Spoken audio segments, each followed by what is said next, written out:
I don't care what the locals say, something lives beneath Lake Lanier. And last summer, I think it tried to take me. I was there with friends, sunburnt, laughing. We'd rented a boat near the center of the lake. Everything felt normal until the sun started to dip and the water turned still. No ripples, no breeze, just this silence. That's when I noticed her. A woman, standing waist deep in the water, maybe 50 feet from our boat. Pale, soaking wet, dressed in something old like 1950s funeral clothes. At first, I thought she needed help.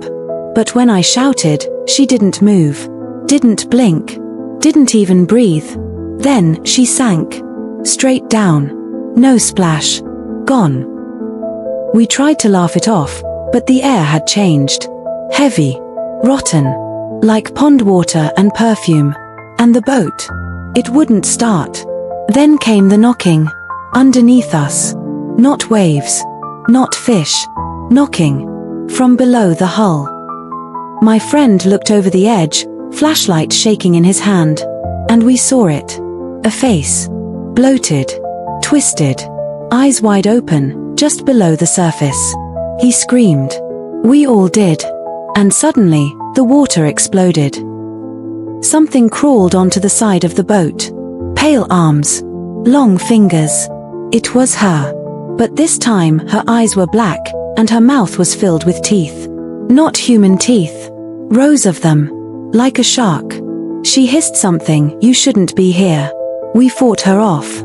Somehow, we got the engine running. And we left. Fast. Later that night, I looked up the lake's history. Turns out, this entire place used to be a town. Oscarville. Flooded by the government in the 50s. Hundreds of graves left behind. Bodies still buried under the water.